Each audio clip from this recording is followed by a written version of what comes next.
Allah sent a messenger among the unlettered people, هو الذي بعث في الأميين رسولا منهم يتلو عليهم آياته. He recites Allah's ayat to these unlettered people. ويزكيهم, he purifies them. ويعلمهم الكتاب, he teaches them the book. والحكمة, and he teaches wisdom. And when we got to that portion of wisdom, I've studied the subject before, and I became a little more curious than I was before, looking into what Allah means by wisdom.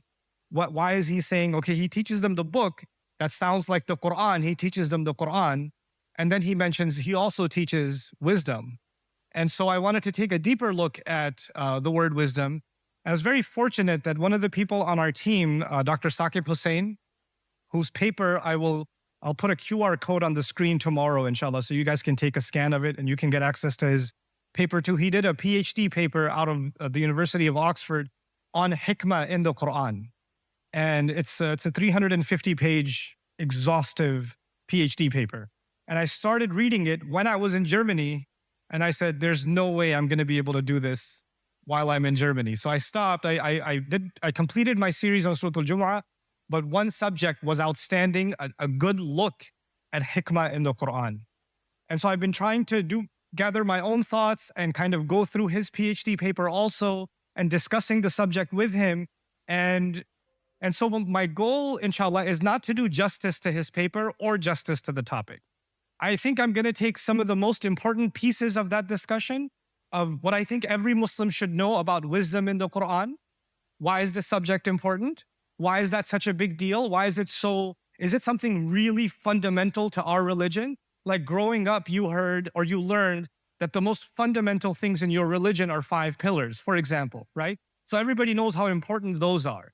Everybody knows how important Ramadan is or Hajj is. And you don't have to be explained that stuff is important. Prayer is important. Is hikmah, is wisdom some extra thing for really old, wise people? Or is that something as important as the prayer or as important as Hajj? Or is it that fundamental? And I'm going to try to argue that it's actually one of the most important fundamental bases of our religion. It's not something you get to when you get to a PhD level. It's actually something Allah expects every human being to be working towards. We want to be able to access wisdom. We want to be able to live with wisdom. So what in the world is wisdom? How does the Qur'an define wisdom? How did the Muslims who first became Muslim in the first couple of centuries of Islam, how were they thinking about wisdom in the Qur'an? Right? There are also interesting questions about before the Qur'an came, how were the Christians thinking about wisdom? How were the Jews thinking about wisdom? How were the philosophers outside of religion? How are they thinking about wisdom? How are the Arabs before Islam, before the coming of the Qur'an? How are the Arabs thinking about wisdom? And did the Qur'an come? And the Qur'an has different audiences, and different audiences have different backgrounds, right? And how did the Qur'an come and talk about wisdom to people? Many of them have different definitions, don't they? So imagine if you're sitting in the audience and there's a Christian in the audience, and there's a Jew in the audience, and there's a Hindu in the audience, and I say prayer is important. If I say that, prayer is important, do you think each one of them will think of the same thing? They'll all have a different concept of what prayer is, isn't it? So when I say the word wisdom, somebody who's been studying philosophy and they hear the word wisdom, they have something else in their head. Somebody else who's been studying literature has something else in their head. They all have different definitions of the same word.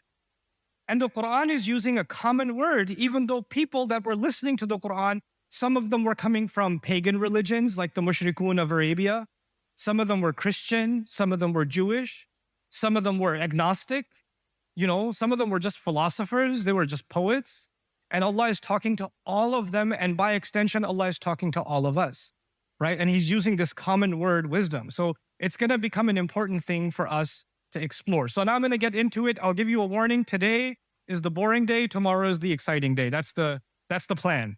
So my plan was to just have you survive the boring material today so that we can get to the juicy stuff tomorrow. And that way I convince you to show up again.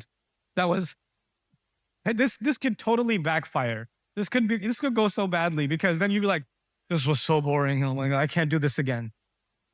right? So this could go either way, but I'm willing to make that experiment happen. Okay, so let's begin with some introductory comments. I usually don't use PowerPoints and slides. I've started doing that more and more. I didn't do this for you, I did this for myself. So I just make sure I cover everything that I wanted to cover. So if you're going to try to take pictures of the slides that I show you and stuff, do it. You're never going to use it. I know you. It's just, I mean, it's not gonna. It's not like, oh, let me look at the pictures I took of the screen and contemplate. You won't. You'll just go to TikTok and watch some cat play the piano or something. That's what you're gonna do. So be real, okay? So anyway, so let's begin. If you guys can show the screen, the first thing I want to show you is the mission given to the Prophet sallallahu alaihi wasallam was to call people to Allah, right? To call people to Allah's way. Simple enough. But how did Allah tell him that? Allah says to him, for example, "Ud'u ila sabili rabbika bil hikmah." Call to the way of your master with hikmah. And I'm going to use wisdom loosely. Call to the way of your master with wisdom. The mission of the Prophet ﷺ is to call people to Allah. And Allah is saying, you must do it with this one weapon. What's that weapon? Wisdom. And actually, the with can be, you have to do it wisely. So the way that you call people has to be full of wisdom. And the things that you're going to say when you call people, they have to be full of wisdom too. What is it that you're going to say has to be wise? And the way you're communicating has to be wise also. You know, this is because I'm a student of psychology. There's an element of psychology here. So let me explain that to you. If I want a child to listen to me, there's different ways I can tell a child to come here or to sit down, right? And some of you parents know what I'm talking about, right? So if it's your child's misbehaving or they're not listening and you want them to sit down, there are different ways you can do it. You can do, if you're from certain parts of the world, you can look at them and say, "Oi!"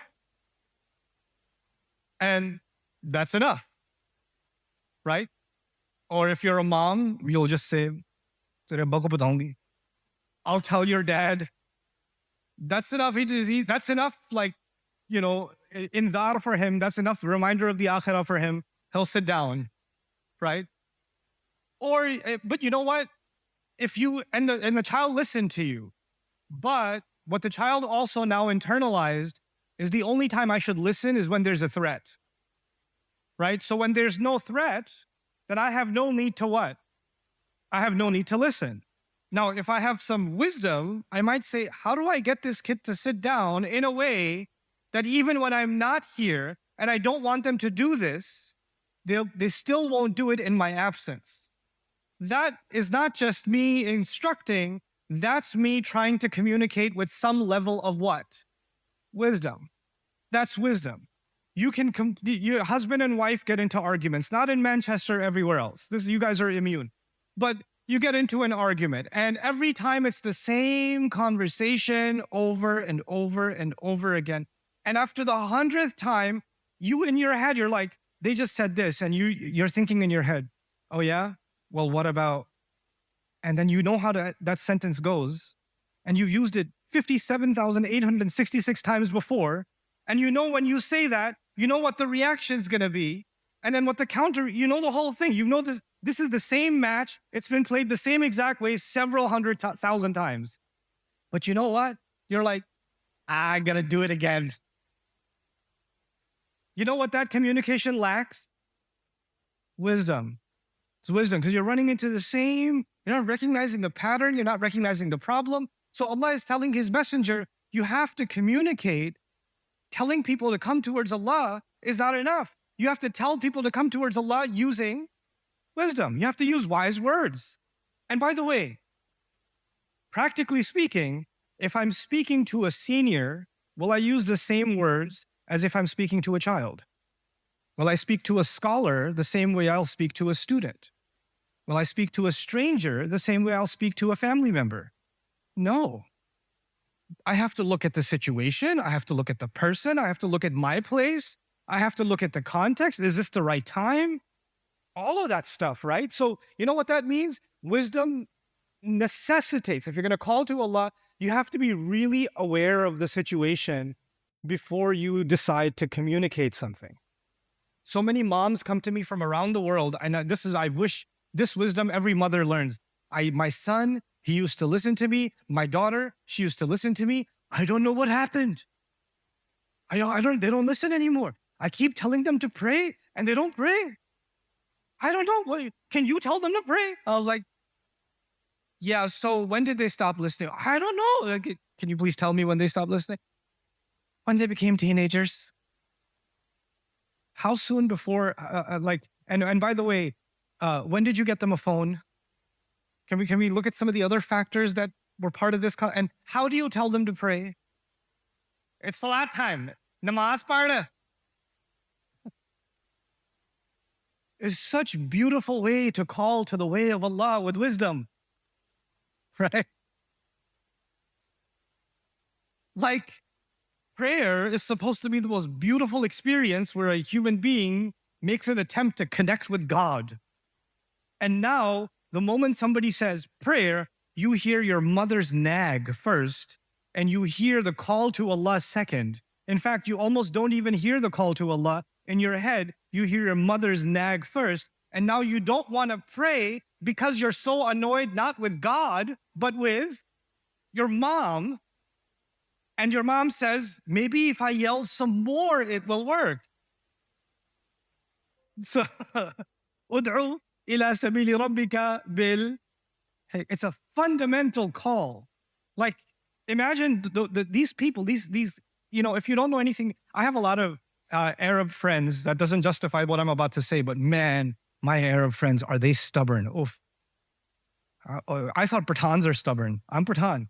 No, Arabs, man. Oof. And changing Arabs from the way they were to what they became, right? To leave all of their culture, all of their practices, to go against their family, to go against their elders, and to change the way that they did. You can't just tell them to change and they're going to change. They were called towards Allah using some special secret sauce. And according to this ayah, what is that secret sauce? Wisdom.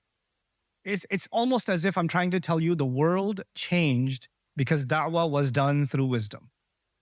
The world is the way it is. We're Muslim today because the Prophet lived by that principle. Ud'u ila sabili rabbika bil hikmah.